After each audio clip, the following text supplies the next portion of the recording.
In a secluded Taoist temple, Angxia has been raised and trained since he was abandoned as a baby. One day his master asks him to fight every other monk in the temple in order to decide who will leave, since they can't feed everyone anymore. Angxia defeats all his fellow monks with ease, but to his surprise, winning equals leaving because it means he's finally strong enough not to need training anymore. Besides, his master thinks it's time for Angxia to see what the real world is like. When Angxia finally makes it to the city, he's overwhelmed by it and quickly gets in trouble because he doesn't know how to cross the street. By using his martial arts skills, he dodges cars and ends up showing off a little, earning him the admiration of the crowd. One of them even tosses a coin at him, but this isn't enough to buy food, and by the time night falls, Angxia is starving. When he sees Dr. Shui leave a restaurant with a food package, Angxia decides to steal it from him, causing Shui to start chasing him through town on his bicycle. Eventually they arrive at the river, and while Angxia jumps out of the way just in time, Shui falls into the water. Angxia doesn't hesitate to save him, and as thanks, Shui lets him have the food. He also finds Angxia to be amusing and a pure soul, so he decides to take him back to his pharmacy to make him his apprentice. The doctor lives with his wife Mrs. Shui, who doesn't pay much attention to her husband and prefers to hang out with her brother-in-law. At least she doesn't complain about Angxia's presence and also loves it when Angxia entertains the couple with his antics during meals. Dr. Shui sells medicine in his pharmacy but also sees patients, and Angxia learns how to help him with both. His martial arts skills come in handy when it comes to distracting people in pain, especially crying kids. At the end of each day, Dr. Shui pays Angxia for his help, but half of his earnings go into buying love tonic from his brother Daorong, whose business isn't doing very well. One afternoon, Shui learns that Daorong has sold the shop for the value of a precious ring, which makes Shui furious because both their shops had been a family inheritance. Daorong doesn't care though, and he reminds Shui that he gave up monkhood for a woman, so he can't exactly talk. Dr. Shui leaves the shop in a huff, thus Angxia goes after him to ask for an explanation. It turns out Dr. Shui used to be a monk at a temple just like Angxia, but one day, he saw an incredibly beautiful woman praying and decided to follow her to make her notice him. Eventually that woman became Mrs. Shui, and the monk left everything to become a doctor and work hard to provide for her. The only reason why Shui would regularly buy the love tonic was to help his brother with his debt, but obviously Daorong doesn't care about hard work. Later in the evening, Angxia hears a weird noise and climbs on a ladder to take a look into Shui's room, only to discover the couple's getting frisky in bed. When they're done, the doctor shares with his wife how worried he's about his brother's future, but he refuses to give him a single coin again. He also promises Mrs. Shui she'll never have to worry about money because he has a bunch of savings hidden on the wall behind the wardrobe. The next day, Angxia goes to get more love tonic for Shui, but when he makes it to the shop, he hears noises that indicate Mrs. Shui is cheating on the doctor with his brother. He doesn't tell the doctor about it, but he does confront Mrs. Shui later, yet Mrs. Shui only tells him to stay out of her business. Sometime later, Daorong cries to Mrs. Shui about his debts and how he thinks about ending things, which convinces Mrs. Shui to help. Daorong also gives her a stronger kind of love tonic for the doctor. When she returns home, Mrs. Shui tries to steal the savings from the wall, but the doctor catches her red-handed. Thinking Angxia told him everything already, Mrs. Shui explains the Daorong situation but also swears it's over now and she won't see him again. Sometime later in the middle of the night, Angxia hears screaming. It's Mrs. Shui, who had the doctor died on her while they tried to get frisky. While saying goodbye to his master, Angxia remembers the doctor promised him he'd never be hungry and accepts the responsibility of taking over the shop. This allows him to find the empty tonic box that makes him suspicious. With the doctor gone, Daorong has no shame and comes to pick up Mrs. Shui in person, and they both ignore Angxia when he reminds them they should respect the traditional 7 days of grieving. Daorong and Mrs. Shui go out on a boat ride, during which Mrs. Shui also finds it strange that Daorong isn't sad. She realizes then that Daorong put poison in the tonic, and this triggers an argument that shakes the boat and causes it to spring a leak. Escape is impossible because they're locked inside, and when they're about to drown, Angxia shows up to save them. However, Angxia is still angry about what they did to the doctor, and just a moment of hesitation is enough for him to miss the boat. Overwhelmed with guilt, Angxia runs to a temple to pray for his sins and is found by Abbot Rusong, who makes Angxia kneel for Buddha so he can be punished for killing. Following Buddhist tradition, Angxia spends 7 days on his knees repenting until he passes out, still unsure if what he did was right or wrong. When Angxia returns to the shop, he meets Zhao, who manages to get inside even though there was a lock on the door. He's a martial arts student that can use a special technique capable of destroying things through walls, and he's come to the shop to buy some medicine for his master, who he'll be fighting later. Angxia is very impressed by this mighty technique, and after doing the sale, he follows Zhao in secret to watch him fight his master Peng. Both men are very skilled and Zhao manages to stay calm even when Peng taunts him, but in the end, Peng beats up his student anyway. Zhao refuses to give up and uses the special technique to land the final hit with props he finds in the area, but this also forces him to admit he's been practicing his master's technique behind his back. Peng doesn't mind and admits Zhao is more skilled than his own son, so he'll be the one to inherit the leadership of his school. A happy Zhao starts making his way out, but he suddenly falls to the floor, because Peng's waited for the right moment to betray him and kill him with his umbrella to get revenge for his stolen technique and keep his son as his heir. The next day, Peng's son Quitesy shows up at Anxia's shop to get some medicine for his father. He also has some meat that he'd love to cook properly, and Anxia accepts to share his kitchen in exchange for sharing the lunch. When the stew is ready, Quitesy only lets Anxia eat after he shares all the details about the fight.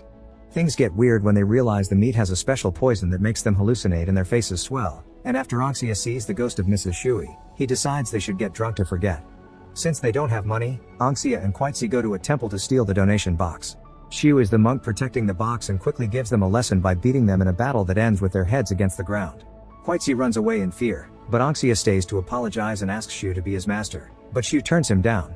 The following morning, Quitesy tells Peng about what happened, and Peng immediately realizes that must have been the same Shu he trained with when they were younger and stole a technique from him. Their conversation's interrupted when Anxia brings over the medicine order, and after Quitesy quickly kicks him out, he explains to his father it was Anxia that told him about the temple. Now Peng thinks Anxia and Shu are working together. Meanwhile, Anxia packs his things and says goodbye to the doctor at his altar before returning to the temple to beg Shu to train him again. Anxia begins showing he can be useful by sweeping the area, but Shu takes the broom from him and shows him his special cleaning technique before giving it back, explaining even cleaning must be an exercise in focus. Sometime later, a girl approaches Anxia saying her fortune predicted she would meet her savior in the temple. Her biggest wish is to have a baby, and Anxia promises to help her find a way. In the evening, Anxia goes to see Rusong for advice, and they both close their eyes to meet in their headspace. Rusong tells Anxia about a secret room in the temple where men took women to get them pregnant, and he locked it some time ago to protect it. Anxia isn't sure why Rusong finds this amusing, but when he opens his eyes, he finds the key to the room. Afterward, Anxia takes the girl to the room and finally realizes there's a space for them to get frisky. They have a wonderful night together, but the girl won't tell him her name because they can't see each other again. Later, after sharing this experience with Shu, Anxia asks him for his story in return. Shu explains that when his old master died, he passed his ape strike technique to him and made him the heir of the school because his son Peng wasn't good enough. Peng was furious and fought Shu until he ran away from the school, and nowadays, Shu is waiting for the right moment to return something to his rightful owner. Their conversation is suddenly interrupted by Peng, who has come to ask for the secret manual with his father's techniques. Shu explains there has never been such a manual, but he's written all he knew in a notebook that he can finally give to Peng to make up for their disagreement. Peng grabs the manual and tosses it into the kitchen fire, prompting Anxia to run to recover it, but Peng quickly jumps in to hit him away. Shu doesn't want things to turn violent and apologizes to Peng for running away all those years ago. Now he understands he should have stayed so they could learn together. He also wants to bow in respect, but Peng's still resentful and starts a fight.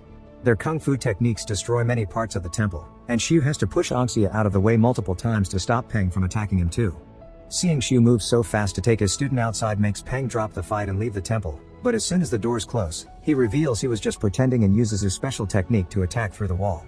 A statue explodes and the little pieces go after Shu, who grabs his broom and uses his powers to create a tornado of leaves that acts as a shield.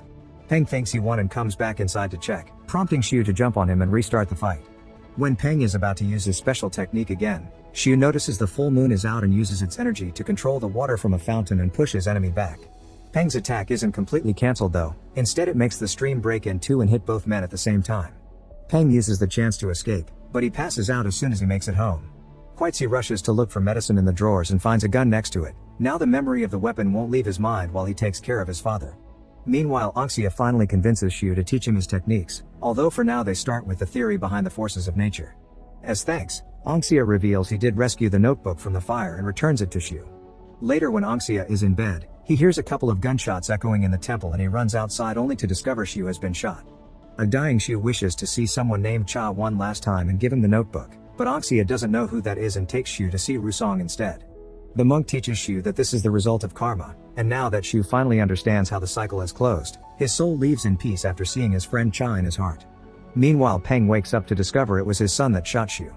A few days later, Anxia goes to the city because he's learned Cha has become a performer at the local theater.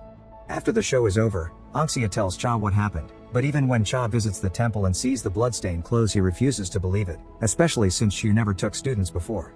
Anxia shares more details to prove his story, and in return, Cha explains he had met Shu before they joined the kung fu school. The two of them had been in the army together, and back then Cha had been just a performer going through withdrawal. When his first battle began, he ran away in fear, but Shu came after him and helped him keep his sanity during the war. Cha wants revenge for the death of his friend, and Anxia tells him it probably was Peng that killed him. Cha still has another show to finish, but he shows up on the stage just to cancel it. This angers Police Commissioner Liren, who had paid extra for good seats for his girlfriend, and now he sends his men to get revenge for this humiliation. It's incredibly easy for Cha to beat up a bunch of cops, and when Liren tries to shoot him, Cha moves fast enough to dodge the bullet and beat him as well. The next day, Liren gets in contact with Peng in order to get revenge together. Liren pretends to arrest Peng and calls Cha to inform him Shu's killer has been caught, so Cha's free to come by tomorrow when they transfer him to prison. Cha accepts, and Peng and Liren get his men ready for a trap. In the evening, Cha and Anxia do a special ritual to bless Cha's spear with Shu's bloodstained shirt. Cha explains that after the two of them trained for years in nature, Shu announced it was time to leave their cave and for Cha to return to the stage because life had to be a balance between nature and enjoyment, and Cha intends to keep on living by those words. The following day, Liren and Quitzi stay in the car with Peng while their men proceed with the ambush, but it's easy for Cha and Anxia to work together and beat them all up in seconds. Then Cha approaches the car and asks Peng for a one-on-one duel, which begins with the two men fighting each other in their mind space. Their skills are pretty close, but Peng cheats and makes one of his men attack Cha while his eyes are closed, wounding his arm. This isn't enough to stop Shu, who jumps extremely high to use the light of the sun for a special attack with his spear that heavily wounds Peng and corners him against the tree. Cha asks if he really killed Peng, and Peng says he did to protect his son. Suddenly Quitzi shows up with the gun and confesses it was him, causing Anxia to hit him a few times and take the weapon from him, thinking about shooting. Quitzi points out that Shu had seen him yet never said his name, which proves he wanted to end this cycle of revenge. These words inspire Peng to grab Cha's spear and end things, offering his life in exchange for his son so that the new generation can start over without hate in their pasts. At that moment, Liren shoots Cha in the leg before driving away, prompting Anxia and Quitzi to go after him. Anxia fails to stop the car with his jumps, but when Liren makes a bad turn, he finds Cha with his spear, which he uses to send the car into the water and make it explode. Afterward, Anxia returns with Shu to the mountains, where he finishes his training thanks to finally having experienced both good and evil in his life. Make sure to subscribe and turn on notifications so you can watch more videos like this. Thanks for watching.